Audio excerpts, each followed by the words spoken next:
Good morning student, Bhagwati शिक्षण प्रशिक्षण की ऑनलाइन क्लासेस में आपका स्वागत है। हम अध्ययन कर रहे हैं सूक्ष्म शिक्षण का, अपनी माइक्रो टीचिंग चल रही है। इसका क्या है क्या नहीं, इतिहास, अवधारणा, विशेष ग्रामर भी सारी चीज़ों का अध्ययन कर रहे हैं और प्रक्रिया, चरण इसकी और पूरी चीज़ समझ ली है अपने, कैसे बनती है कैसे नहीं बनती, इसमें कितनी अवधि की जरूरत होती है, प्रोसेस क्या है, सारी चीज़ का हम अध्ययन कर चुके हैं। अब हम देख रहे हैं इसकी इम्पोर्टेंस यानी महत्व, एडवांटेजेस यानी लाभ, लिमिटेशन सीमाएं, इसकी माइक्रो टीचिंग की हम आज अध्ययन करेंगे। Importance, advantage and limitation of micro teaching, इनका अपन आज अध्ययन करेंगे। तो पहले अपन क्या देखेंगे, सूक्ष्म शिक्षण के महत्व। पहले है सूक्ष्म शिक्षण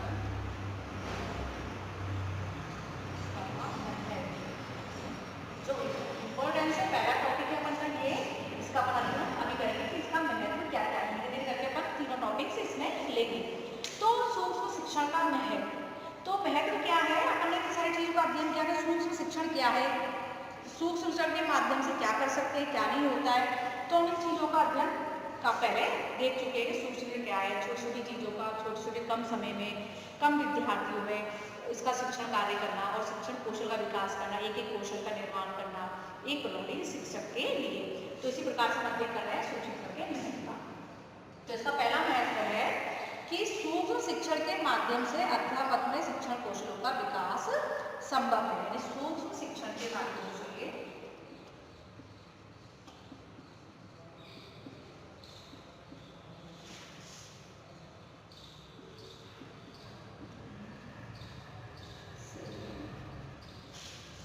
शिक्षण कौशलों का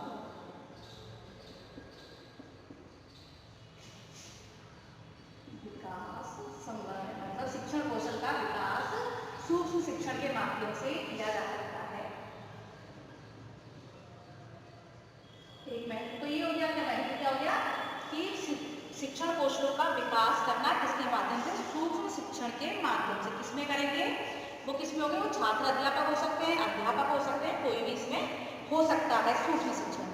दूसरा है यह अध्यापकों को यह है अध्यापकों को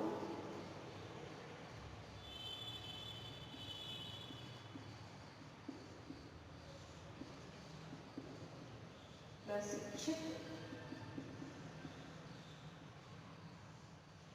करने की क्या है, उत्तम तकनीक है। प्रशिक्षित करने की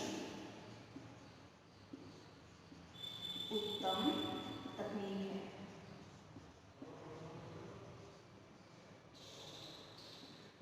तो उत्तम तकनीक है क्योंकि इससे शिक्षण कौशलों का विकास किया जाता है इसके माध्यम से। तो ये उत्तम तकनीक है क्योंकि ये बहुत सरल तकनीक है।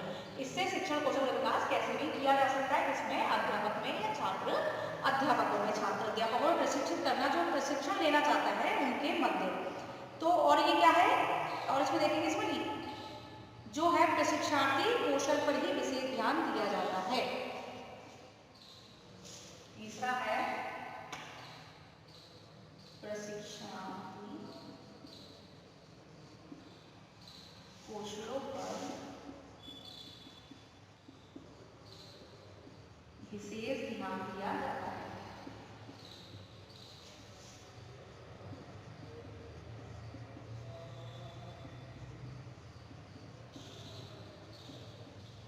ठीक है, तो जो प्रशिक्षणार्थी कौशलों पर विशेष ध्यान देता है, तो प्रशिक्षणार्थी के लिए जो विशेष कौशल बने हैं, तो जो विशेष कौशल है उन पर ध्यान दिया जाता है जो उनको आवश्यकता हो।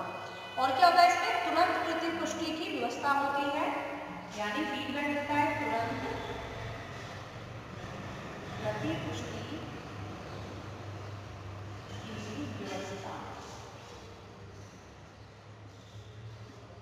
होती है। मैंने आपको समझाया था इसमें कि इसमें फीडबैक तुरंत मिल जाता है, जो पर्यवेक्षण निरीक्षण इसमें सामने होते हैं और तुरंत प्रश्न देते हैं कि तुमने क्या कमी थी क्या नहीं थी, सारी चीज इसमें होती है। और इसमें और क्या विशेषता थी उनकी, कि जिसमें घटकों को प्राथमिकता दी जाती है, जिसमें घटकों को प्राथमिकता दी जाती है।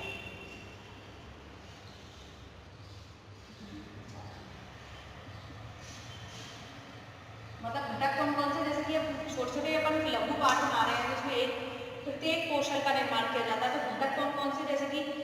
क्रमबद्धता का, तारतम्यता का और व्यवहार का, ये सारी प्रैक्टिस करते थे, सारी प्राथमिकता दी जाती है सारे घटकों को, मतलब जो जो जिन जिन की आवश्यकता होती है उनको।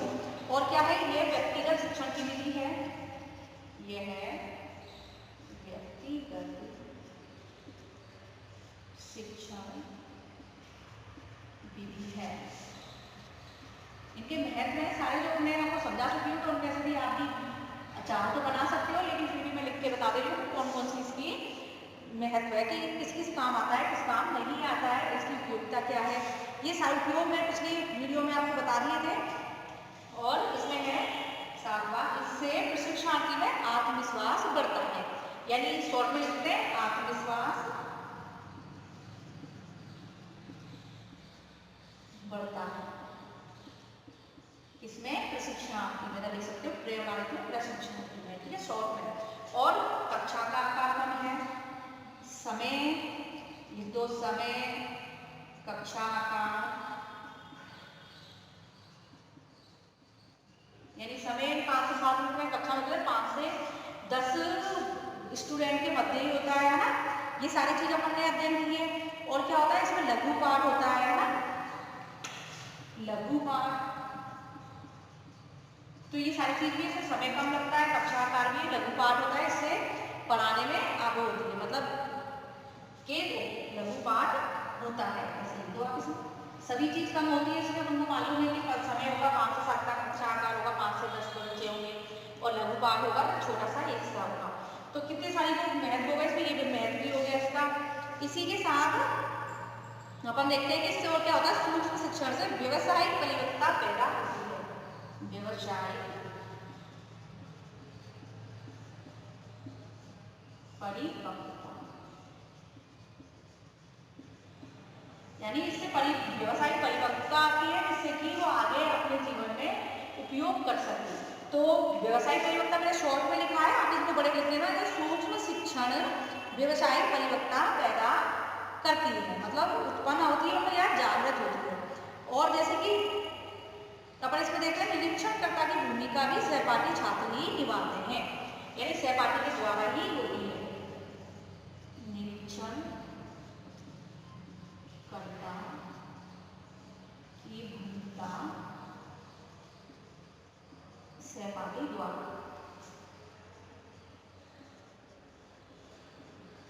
शॉर्ट में लिखा है मैंने, मतलब चल रहा है सूक्ष्म शिक्षण में के माध्यम से शिक्षण कौशलों का विकास संभव है, यानी शिक्षक प्रशिक्षणार्थी में, छात्र अध्यापक में सूक्ष्म शिक्षण के माध्यम से कौशलों का विकास किया जाता है। और अगला है, ये अध्यापकों को प्रशिक्षित करने की उत्तम तकनीक है।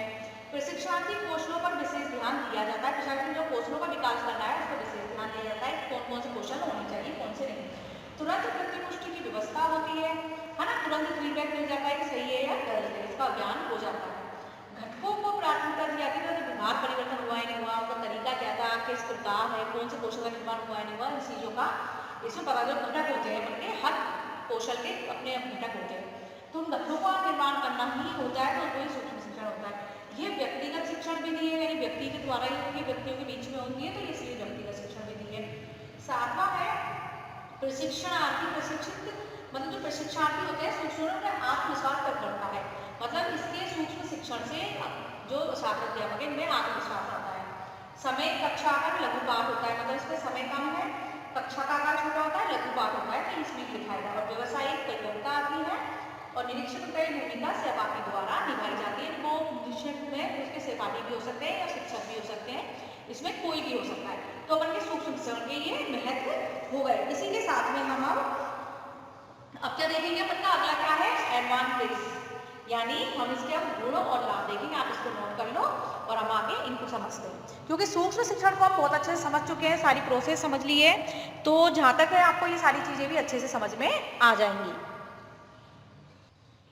तो इसी के साथ में अब हम देखेंगे इसके गुण या लाभ।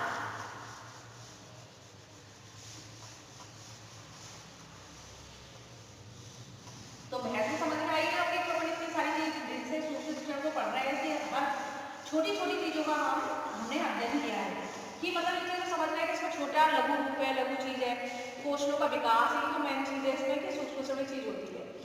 तो अब इसके साथ सूक्ष्म शिक्षण के लिख लो गुण या लाभ। अब इसके गुण लाभ क्या है, महत्व हमने देख लिया। अब गुण लाभ देखते हैं कि सूक्ष्म सिंचाई गुण क्या है, लाभ क्या है। तो महत्व है, उसी से मिलते जुलते गुण लाभ है, और जो विशेषता है वही महत्व की तरह ही पूरी विशेषता भी वही है कि व्यवहार में मानसिक परिवर्तन होता है और इसमें मूल्यांकन किया जा सकता है। ये सारी चीजें अनुशासनहीनता नहीं होती है, विशेषताएं भी हमने देखी थी। इसी प्रकार से हम गुण देखते हैं, मतलब इसमें क्या गुण क्या है और शिक्षण कौशल मतलब इसमें क्या क्या चीज होती है। तो हम इन चीजों का अध्ययन करेंगे, अब अपन गुणों और इसके बारे में अध्ययन करेंगे। अब हमारे ये है सूक्ष्म शिक्षण के गुण या लाभ, मतलब सेकंड टॉपिक चला है एडवांटेज, इंपॉर्टेंस हमने देख लिया, महत्व। अब है एडवांटेजेस।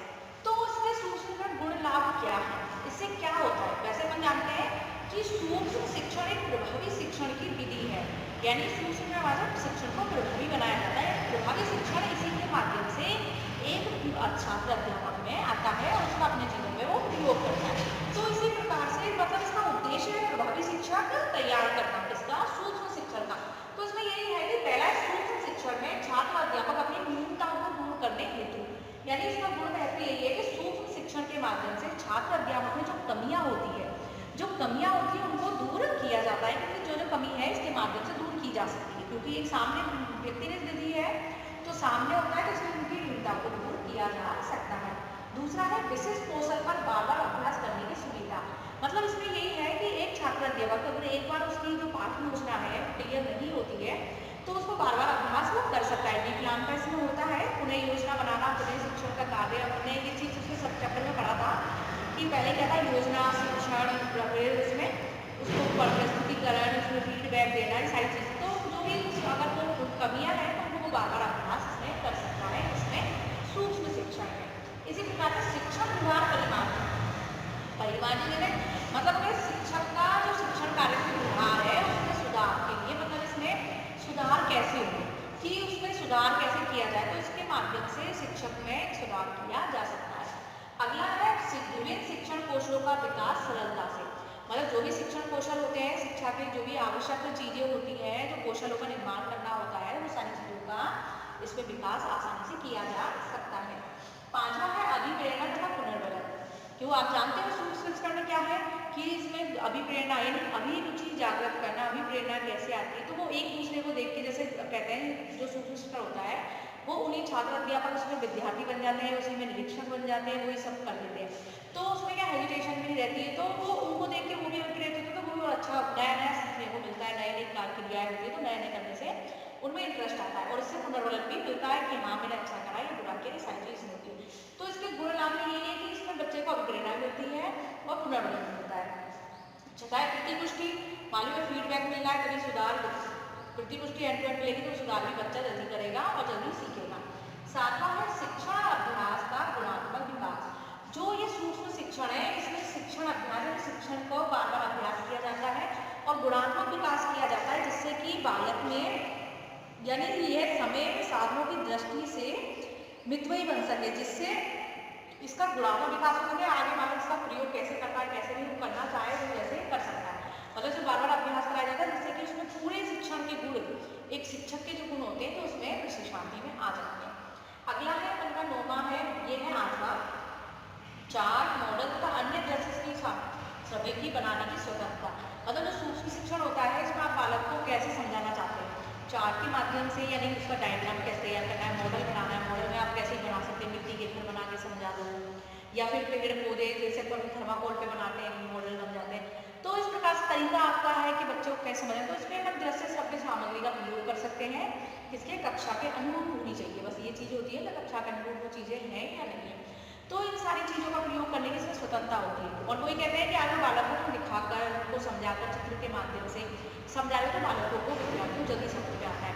तो जो सूक्ष्म शिक्षण होता है इसके अंदर आप इन चीजों का प्रयोग कर सकते हो, पूर्ण स्वतंत्रता होती है, आप किस प्रयोग कैसे करना चाहते हो, बालकों को किस तरीके से पढ़ाना चाहते हो, कैसे समझाना, तो इसमें प्रदर्शन वाला भी एक ऑप्शन आता है, जो कौशल है प्रदर्शन वाला, तो उसको कैसे करते हो, तो इसमें सारी स्वतंत्रता होती है।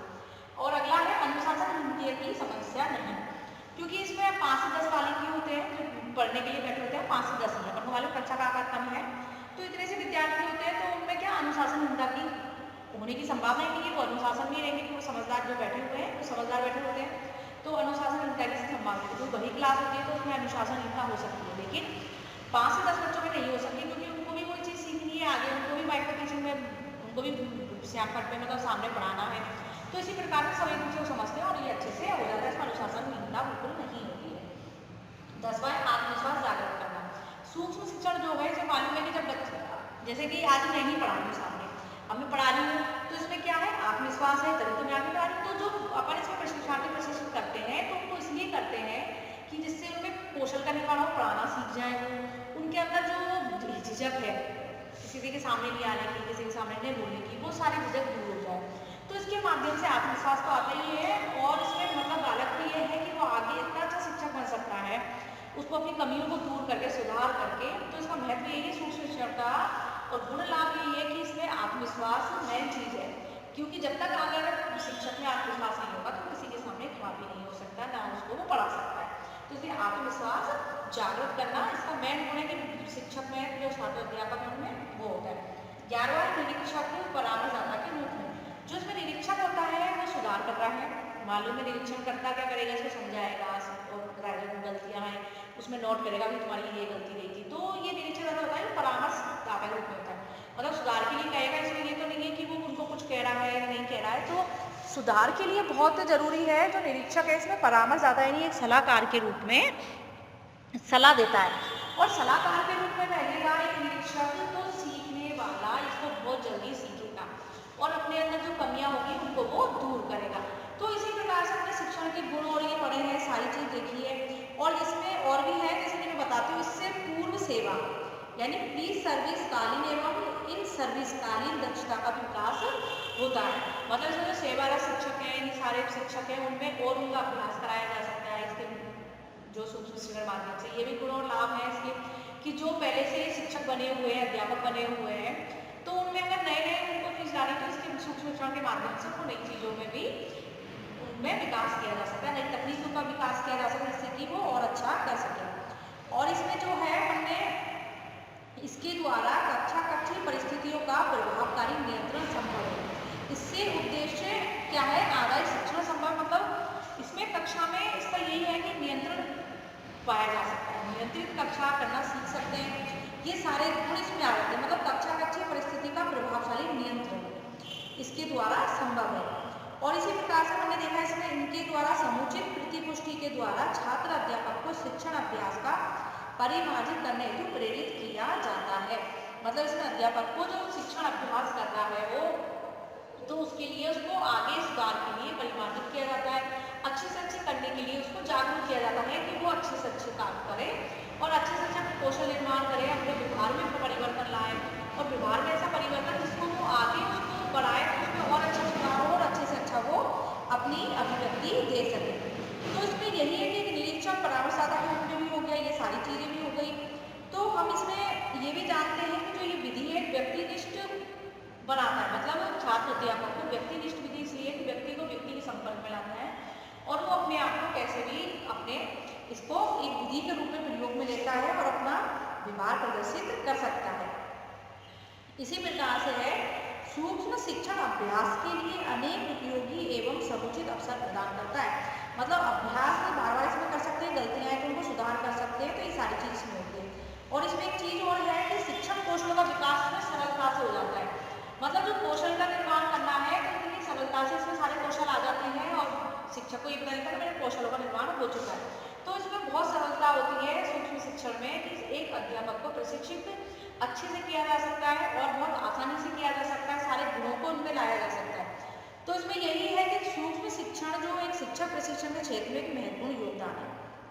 शिक्षण में यही है, मतलब अपन देखते हैं, चाहते हैं कि उससे तीव्र जो भी कौशल विकास करना है तीव्र गति से कर सकते हैं और आत्म विकास आत्म विश्वास लाया जा सकता है, सारी चीजें। मतलब सूक्ष्म शिक्षण को अपन कह सकते हैं कि इतनी अच्छी प्रविधि है जिससे किसी भी प्रशिक्षक जिसको प्रशिक्षण देना है उसमें जितने कौशल का किस चीज़ का निर्माण करना है तो आराम से हो जाता है। इसमें मतलब ये है कि अनुशासन में सब रहते हैं और वो अपने अंदर सीखना चाहते हैं, इसको और चीज़ सीखते हैं और सारे कौशल इसमें मतलब कौशल जो जो निर्माण करने हैं वो सारे कौशलों का इसमें निर्माण अपने आप हो जाता है धीरे धीरे करके। तो इसलिए सूक्ष्म शिक्षण बहुत अच्छी विधि है।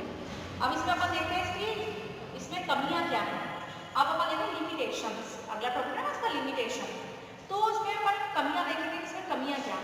इसमें अपन ने विशेषताएं देख ली, इसकी महत्व देख लिए, गुण देख लिए, चक्र अवधि सारी चीज देख ली, इसकी अपन ने अच्छाइयाँ सारी देख ली। अपन मतलब कहते हैं ना, कोई भी व्यक्ति पूर्ण नहीं है, मालूम है कि अपन को किसी न किसी में कोई ना कोई कमियां होती है। तो अब इसी प्रकार से अपन अब देखते हैं सीमा, कि इसमें इतनी अच्छाई होने के बाद इसमें क्या सीमा है, क्या दोष है, क्या कमियां है, वो अपन आगे हम करेंगे।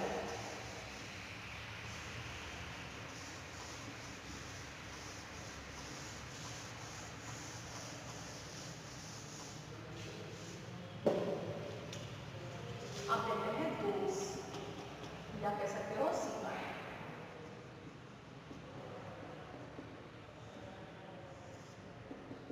तो अब इसमें देखते हैं सूक्ष्म शिक्षण में क्या दोष है, क्या सीमाएं हैं, तो इनका अध्ययन करते हैं। तो मतलब इसमें अब अपन देखते हैं कि इसमें दोष क्या है। तो अपन इसको लिखित में देख लेते हैं, पॉइंट बाई पॉइंट समझ लेते हैं कि इसमें दोष कौन कौन से हैं, कौन से नहीं है।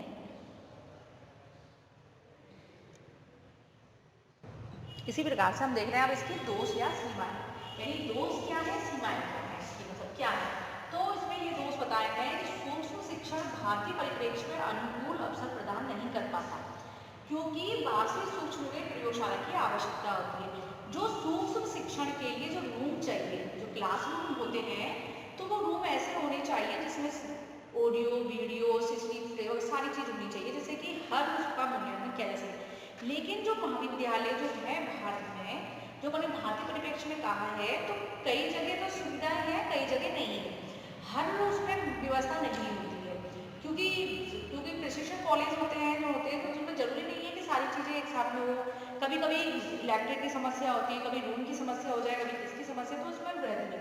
तो जो सूक्ष्म शिक्षण है, तो इसके लिए एक उचित प्रयोगशाला होनी चाहिए, तो वो प्रयोगशाला नहीं मिलती है और उसका वास्तविक रोल नहीं हो पाता है कि किस प्रकार से। तो एक कमी तो ये हो गई, दूसरी है वास्तविक कक्षा में शिक्षण की परिस्थिति प्रदान नहीं कर पाती।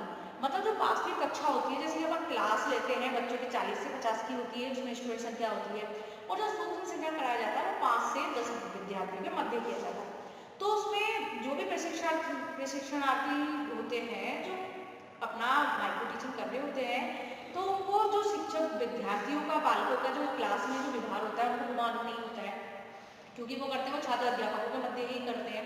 तो उनको पता नहीं कि प्रत्येक विद्यार्थी का व्यवहार अलग होता है, कुछ बच्चे बहुत शैतान होते हैं, कुछ कैसे होते हैं, कहीं किसी को मार रहा है, कुछ कर रहा है। तो एक जो 40 से 50 की क्लास रूम होता है, तो उसमें मालूम होता है कि हर बच्चे का व्यवहार अलग होता है, वो कैसे हैंडल किया जाए। और जो ये सूक्ष्म शिक्षण के जो कौशल दिए जाते हैं, तो वो उनके बीच में होते हैं, तो उनका उचित व्यवहार नहीं पता पड़ता। जो वास्तविक कक्षा होती है, तो उसको वो परिस्थिति प्रदान नहीं होती, और जैसे ही वो क्लास में जाते हैं तो खुद घबरा जाते हैं, क्योंकि जो हो रही है, जो अपन माइक्रो टीचिंग में चल रहा है, जो कौशल निर्माण चल रहा है, तो उसमें यही होता है कि उनको मालूम है कि इतने अपन के स्टूडेंट हैं, 5 से 10 हैं, तो इनको अपन संभाल लेंगे, कर लेंगे, तो वो छात्र अध्यापक होते हैं, तो वो चीज़। लेकिन जो ओरिजिनल जो कक्षाएं होती हैं, उनके बालकों को संभालना बहुत मुश्किल होता है, उनको समझाना कैसे, उनको टैकल करना है, उनको कैसे पढ़ाना है, सारी चीज़ अलग होती है, परिस्थिति बिल्कुल अलग हो जाती है। तो इसलिए यही वास्तविक कक्षा के शिक्षण की परिस्थिति प्रदान नहीं कर पाता, जो ओरिजिनलिटी होती है वो नहीं होती है। इसमें समय की छात्र संख्या कम, मतलब छात्र संख्या कम है, समय कम है, तो जो लघु पाठ होता है, कई बार होता है, वो पूरा नहीं कर पाता है, कई टॉपिक्स को नहीं समझा पाता है, सिर्फ लाइन में हेडिंग पढ़ा दी, जैसे कि अपन ने एक लाइन है उसमें ऐसे समझा दी, लेकिन उसको इतना 5 से 7 मिनट का टाइम है, तो उसको ये पता नहीं रहता है कि इसको कैसे इसका व्याख्या करूँ, उसको डिस्क्राइब कैसे करूँ, तो इतने असाइनमेंट नहीं कर पाता है उसको पूरा। जैसे कि अब इसमें लिख दिया इसमें समय में छात्र संख्या कम, अब इसमें क्या समय, किसका छात्र, तो कक्षा का जो समय है, तो इस लाइन को समझाने के लिए टाइम चाहिए, तो वो टाइमिंग उसमें नहीं होती है। तो इसमें समय में छात्र संख्या कम है। सूक्ष्म शिक्षण में जो है कि इसमें समय कम है, 5 से 7 मिनट है, लेकिन जो अपन को पूरा चीज़ समझानी है वो करनी है, तो उसके लिए अपन को समय चाहिए। तो इसलिए अपन की जो कालांश की अवधि होती है वो 35 से 40 मिनट की है, 40 मिनट की होते हैं, कहीं कहीं पर तो 1-1 घंटे की क्लासेस भी होती है। तो उसमें यही है कि बालक को अच्छे से समझाया जा सके, हर टॉपिक को अच्छे से खुल के पढ़ाए, तो इसमें सारी चीज़ कम है, छात्र संख्या कम है, क्योंकि जो छात्र संख्या कम है, तो व्यवहार वालों में 5 से 10 स्टूडेंट को अपन संभाल सकते हैं कैसे। लेकिन जो यहीं पे 40 से 50 की स्ट्रेंथ होगी, बच्चे ज़्यादा होंगे, तो उनको कैसे संभालेंगे, तो वो सारी चीज़ों का सूक्ष्म शिक्षण में इसमें निर्माण नहीं हो पाता है। तो ये भी इसके एक वो है। अगला है अंतर्दृष्टि चिंतन विकसित नहीं। तो जो ये है इसमें बालक, जो भी प्रशिक्षणार्थी को अंतर्दृष्टि का नहीं, तो वो अपनी अंतरी आत्मा वो नहीं कर सकता, उसको जो जैसे प्रस्तावना कौशल करना है, तो उसे 5 प्रश्न कर दिए, अब वो 5 प्रश्न को पूछना है, इसको उत्तर करना है, तो उनको देखता नहीं है, बस उनको पढ़ लेता है, बच्चे पूछ लेता है कि हाँ मेरा क्वेश्चन लिखना हो। लेकिन जो अंतर्दृष्टि इसमें सोच विकसित करनी है, पूर्व ज्ञान सोच रहा है, बालकों का पूर्व ज्ञान क्या है क्या नहीं, वो चीज़ नहीं समझ पाते, इसलिए वो बनाया वो क्वेश्चन का वो कर दिया। तो इससे क्या होता है, अंतर्दृष्टि विकसित नहीं हो पाता है। अगला है मूल्यांकन निदान और उपचारात्मक कार्य पर ध्यान नहीं दिया जाता। मतलब इसमें यही है कि कई बार सुधार के लिए कहते हैं, निरीक्षण वगैरह करते हैं, लेकिन वो क्या धीरे धीरे आदत में आता है कि हाँ नहीं इसमें कमी है, टोकते टोकते भी नहीं हो पाता तो फिर वो कर लेते, तो इसमें अच्छा सा उपचारात्मक कार्य नहीं हो सकता, निदान नहीं हो सकता, मूल्यांकन नहीं हो सकता। तो ये सारी चीज इसके अंदर बनी सीमाएं और हानियां हैं। और भी है कि जैसे सूक्ष्म शिक्षण में जो होता है, शिक्षण वो होती है जो शिक्षण कौशल दक्षता प्राप्ति हेतु उचित प्रेरणा भी नहीं मिल पाती है, शिक्षण उचित जो होता है शिक्षण कौशल कैसे विकास करना है उसका भी उचित मार्गदर्शन नहीं कर पाते, ये भी इसकी एक कमी है। और इसमें अपने कितनी सारी कमियां हैं इसके अंदर, ये है कि विषय वस्तु पर बहुत अधिक महत्व दिया जाता है, कौशल में विषय वस्तु पर ध्यान दिया जाता है और इसके अलावा किसी चीज पर ध्यान नहीं दिया जाता है कि क्या है क्या नहीं है, कब इसमें कितनी कमियां क्या थी क्या नहीं थी। जो विषय वस्तु होती है वो निश्चित एक एक टॉपिक लिया जाता है कि पूरा इसमें ये नहीं लगा सकते कि जो प्रशिक्षणार्थी जो कर रहे हैं, छात्र अध्यापक जो अपना माइक्रो टीचिंग का वो कौशल निर्माण कर रहे हैं, तो वो पूरी विषय वस्तु ज्ञान नहीं होता, वो छोटे टॉपिक को कर लेता है, पूरा नहीं होता। अगर स्टूडेंट उससे आगे पूछ लेता है तो वो वहीं रह जाता है, तो इसका मूल्यांकन नहीं हो सकता, निदान नहीं हो पाता, तो इसमें समय सीमा कम है। और यही है जो कक्षा की शिक्षण की जटिलताएं परिस्थिति होती है उसमें ये सफल सिद्ध नहीं होता, जो कक्षा शिक्षण की होती है उसमें ये सफल नहीं है। जो बड़ी क्लास में जो होता है बच्चों के सामने, जो बड़ी कक्षा में जिनमें स्टूडेंट ज़्यादा हो, तो ये जटिलता जो जो कठिनाइयाँ आती हैं उन सब में ये सूक्ष्म शिक्षण सही नहीं बैठता। तो इस प्रकार से इसमें अच्छाई है तो कमियाँ भी हैं, ये सारी चीज़ का अपने अध्ययन कर लिया, मतलब महत्व समझ लिया, गुरु लाभ समझ लिए, तो कमियाँ हर उसमें होती है। तो इसमें कमी यही है कि अगर चाहो तो अपन किसी में भी कमियां निकाल सकते हैं। तो इसी प्रकार से इतनी सारी चीज़ पढ़ाई आपको, इतने सारे टॉपिक्स क्लियर करें, तो आप ये समझ गए होंगे कि अपन ने जो विशेषताएं देखी थी तो उन्हीं में से कमियां निकलती हैं, क्योंकि सारी चीज़ जानते हैं कि अपन पहले ही पढ़ सके कि इसमें सूक्ष्म शिक्षण में ऑडियो वीडियो सारी चीज़ होनी चाहिए, रिकॉर्डिंग हो, जिससे कि खुद भी सुन सके, निरीक्षक भी सुन सके और अपना वो कर सके। तो ये सारी व्यवस्थाएं हर जगह नहीं होती है। और सूक्ष्म कौशल निर्माण कई बालक तो अच्छे से अच्छा प्रदर्शन कर लेते हैं, कई तो सुधार ही नहीं करना चाहते हैं, कईयों को टोकना सुधार करना कोई कहता है तो वो चीज़ बुरी लगती है। तो कमी तो हर उसमें होती है, हर किसी को झेलना पड़ता है। और लेकिन सूक्ष्म यही है जितनी अच्छाई है उतनी कमियां भी है। तो मतलब यही है कि इसके माध्यम से कौशलों का निर्माण भी होता है। अगर छात्र अध्यापक में अच्छे से हो जाए, कौशल निर्माण अच्छे से हो जाए, तो एक अच्छा शिक्षक बन सकता है, अपना अध्ययन कार्य को वो अच्छे से सफल कर सकता है। तो सूक्ष्म शिक्षण यही है कि विधि बहुत अच्छी है, व्यक्तिनिष्ठ विधि है, व्यक्ति व्यक्ति के मध्य में है, छात्र इसमें अपने अंदर से जो उसकी घबराहट होती है, सारी चीज होती है, अपने अंदर सारी चीजों को निकालता है। इसके प्रति जो सूक्ष्म शिक्षण की एक प्रोसेस ऐसी होती है जिससे कि जो भी प्रशिक्षणार्थी से करता है तो उसमें अलग से रुचि उत्पन्न होती है कि नहीं आज मैं ये बनाऊंगा और इसको अच्छे से करूंगा और सारी चीज करूंगा। तो अपन इसी प्रकार से अब जो सूक्ष्म शिक्षण का अपन ने सारी चीजें देख ली, इसकी सूक्ष्म शिक्षण अर्थ, परिभाषा, इसकी प्रक्रिया, सारी चीजों को मैंने समझ लिया। जहाँ तक मैं उम्मीद करती हूँ आपको सारी चीजें समझ में भी आ रही होंगी। इसके बाद हम देखेंगे कि कौशल निर्माण, शिक्षण कौशल क्या होते हैं। अपन इससे पहले पढ़ रहे हैं कि सूक्ष्म शिक्षण क्या है, शिक्षण कौशल अध्यापक के अंदर आना, ये सारी चीजों का अध्ययन कर रहे थे। अब हम आगे शिक्षण कौशल क्या है, इनका निर्माण कैसे किया जाता है, तो हम इन चीजों का अध्ययन अब अगले वीडियो में करेंगे, जिससे कि आपको पता लगे शिक्षण कौशल क्या है, ये कौशल निर्माण कैसे होते हैं, कैसे बनाए जाते हैं, इनका फायदा क्या होता है, इन सारी चीजों का हम अध्ययन करेंगे। और इससे पहले पर सूक्ष्म शिक्षण का पूर्ण रूप से अध्ययन कर चुके हैं, सारी चीजों का हर टॉपिक्स मैंने इसमें से ले लिए हैं। सूक्ष्म शिक्षण जो जो आपके मोस्ट थे आपके सिलेबस में जो थे सारी चीज ले लिए। तो इसी से अब अगले जो टॉपिक अपन बनाएंगे उसमें अपन यही देखेंगे कि क्या करना है, क्या नहीं करना है, क्या नहीं करना है। और अब शिक्षण कौशल का विकास हम अगले टॉपिक करेंगे। और हम जहाँ तक है आपको सब चीज़ समझ में आ गई होगी, विशेषताएं, महत्व, गुण, इसकी प्रक्रिया, अवधि, जहाँ तक है आप ये सूक्ष्म शिक्षण का जो चक्र अपन ने पढ़ा है इस चक्र को याद रखना, क्योंकि इस चक्र से आपको पूरी प्रोसेस समझ में आ जाएगी, सारी सब चीज़ समझ में आ जाएगी। इसके साथ में सारी गुण, दोष, विशेषता, सारी चीज़ों को अपन निकाल सकते हैं। तो इसका चक्र मोस्ट है, उसी से सारी चीज क्लियर हो जाती है। ठीक है, हम ये सारी चीजों का अध्ययन कर चुके हैं। इसी के साथ में आज अपन इस वीडियो को यही खत्म करते हैं और अगला टॉपिक अपना जो होगा वो होगा शिक्षण कौशल। ठीक है, धन्यवाद।